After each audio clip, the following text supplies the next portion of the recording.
Kung bago ka lang sa channel na to at isa kang true-blooded Aldab Nation na nagmamahal po kila Maine Mendoza at Alden Richards, tama po ang channel na pinuntahan mo, kaya consider na kitang bagong subscriber. Welcome back mga kaaldab. Ito na naman po ang inyong lingkod, si Mr. Destiny. At napakaganda na naman po ng update natin mga kaaldab. Ito yung pinaka-latest na masayang napapanood, masayang nakikita ang pagbabalik ni Mengay sa Bibo. Marami kasing nag-react, nagkomento, tanggal na raw po si Mengay sa Bibo. Direct to the point mga kaaldab, na wala na nga po raw Aldab. Lahat daw kasi ng commitment daw po ni na Alden Richards at ni Maine Mendoza sa endorsement tinatanggal na dahil nga po raw yung ginagawa daw po ng fandom ng Aldab Nation na lagi daw pong pinipilit na may relasyon si na Alden Richards at si Maine Mendoza na kahit wala naman daw po, na kahit ganito ganyan, ayan tuloy nadadamay daw po si Maine sa kumbaga pagbaklas para kay Mrs. Polkerson. Ngayon, tamemi po sila, no? Alam niyo po ba na ang pinakamaganda rito? Saan nga po ba nag-post si Maine Polkerson? Hindi, real talk mga kaaldab.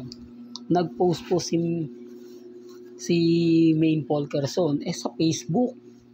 Na nakakatuwa kasi, kumbaga, ito yung time na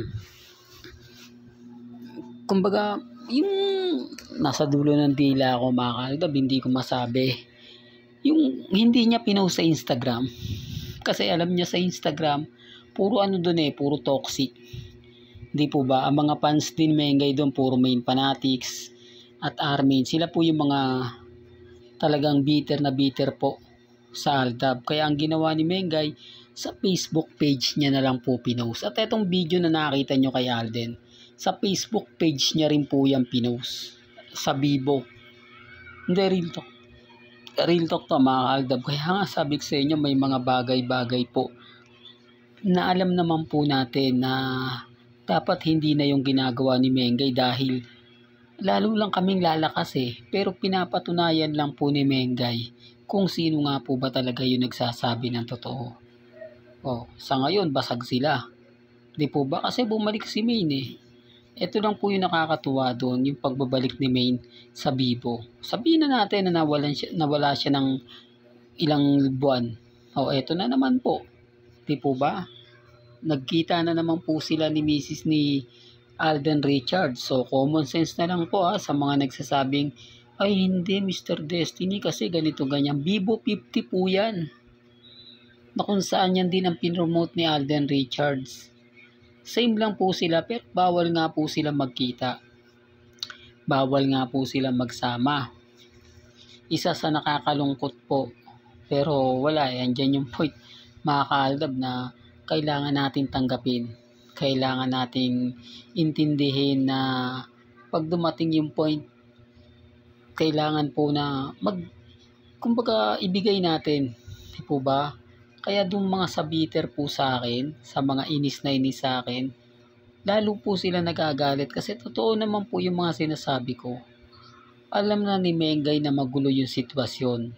Alam na ni Mengay na kumbaga ganito ganyan. Bakit siya pa po yung nag-post? Pwede naman po yung Bibo ang mag-post. Di po ba? I-share lang po ni Mengay. Pero hindi in-upload niya sa kanyang Facebook page. Doon pa lang masayang-masaya na po ako dahil yung mga bitter po kay Mengay. At eto pa po mga kaaldab, yung kumakalat po na issue na si Mengay daw po laos na. Lahat daw po ng mga endorsement niya bumaba na po raw, hindi na po daw katulad ng dati. Wala pong problema, hindi po ko namimilit, di po ba? Lagi ko naman pong sinasabi sa inyo, may kanya-kanya tayong pananaw, may kanya-kanya tayong opinyon. Di po ba? At doon po sa pagpapakalat po ng issue kay Boy Abunda, okay lang po yan. Hayaan nyo na po yun. Kasi kumbaga sila lang naman po talaga yung may karapatan na gumawa ng mga fake news. Sila lang naman po yung masasabi natin na updated sa mga bagay-bagay na ganyan. Di po ba? Si Mr. Destiny, hindi naman tayo updated kuno. Di po ba? Ang sa akin lang, pag nag-post si Mengay ngayon, syempre, agad-agad gaganti ng post si Alden Richards. At sa mga nagsasabing magkasama si Mengay at si Mengay at si Congressman, wala po sa huling sinabi nga po ni Congressman Arjo. Nakita niyo po ba na naandun dumalo si Maine? Hindi po, yung huling speech po ni Congressman Arjo, wala po ron si Mengay. Doon pa lang may mali na Doon pa lang masasabi mo na tama naman si Mr. Destiny kasi never pong dumalo o pinakilala ni Congressman Arjo si Mengay sa mga nasasakupan niya. Although nag-promote siya dyan, although sinamahan niya yan nung kumandidato, pero gaya ng sinasabi ko mga kaldab, wala pong pilitan. May kanya-kanya po tayong pananaw, may kanya-kanya po tayong opinyon. Ako naman po, hindi naman po basta-basta nagpapa-apekto. Di po ba? Lalo na nga po ngayon, naramdam mo yung presensya ng fandom. Ramdam mo yung tuwa at saya. Di po ba? Kaya nga sabi ko sa inyo, si Mengay lang po talaga yung nagbibigay saya pagdating sa Aldab Nation. Hindi man po literal, talagang kahit papaano, kumbaga nakakakuha tayo ng maganda. Kasi kung ipopost nga po ito lagi ni Maine, nakasama niya si Congressman Arjo, talagang maraming mga mamis, mga titas, mga senyor ang masasaktan. Hindi po ba? Sila po talaga yung mas maapektuhan. Lalo na po yung mga talagang tunay na nagmamahal para sa Aldab Nation. Kaya po yung komento sa akin, alam mo Mr. Destiny, dati kong Aldab, pero simula na nag-asawa si Maine, simula iniwan ko na ganito ganyan, di po ba? Kaya nga sabi ko sa inyo, pansinin niyo po muna si Maine. Tignan niyo muna yung mga posts niya, tignan niyo muna yung mga ina-update niya.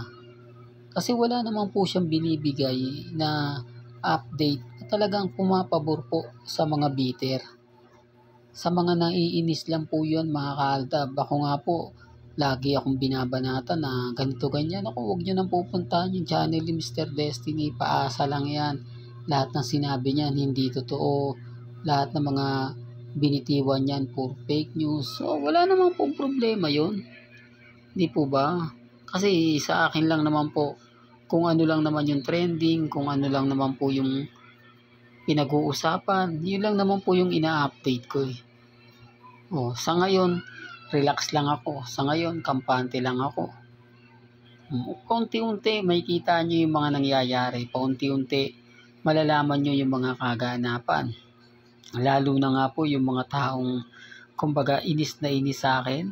Talagang umuusok po yung pet nila. Di po ba?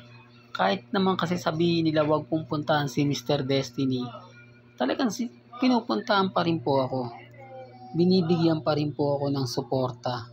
Kaya nga po hindi ko sila iniiwan Kahit sabihin nila na magbago ka na ng content, hindi ko po kayang gawin. Dahil alam ko maraming mga mamis, mga titas, mga senyor ang nagtitiwala po kay Mr. Destiny. At binibigyan ko naman po kayo ng idea. Di po ba? Kayo na po bahala mag-isip sa mga ina-update ko. Kayo na po bahala mag-react sa mga pinopost ko. Dahil hindi naman po galing sa akin to. Galing to kina Alden Richards at kay Maine Polkerson. Doon po sila naiinis kapag binabanggit ko ang salitang Maine Polkerson na parang nagaground sila. Parang ganito. Pero napakasarap pong pakinggan, no? Mga kaaldab. Kaya relax lang kayo pagkatapos ng Aldab movie. Diyan na po talaga magsisimula yan. Gumawa lang talaga ng pelikula sila Mengay at Lisoy, magkakaalaman na. Di po ba? Antay-antay lang po natin mga kaaldab. Kaya sabi ko nga sa mga nagre-react ngayon kay Alden, sa mga nagsasabing may project sa GMA, bitter lang po yun. Di po ba? Ganun lang naman po talaga sila Pero okay lang. Darating naman po yung point mga kaaldab na magiging matatag at magiging kampante pa rin po ako. Di po ba?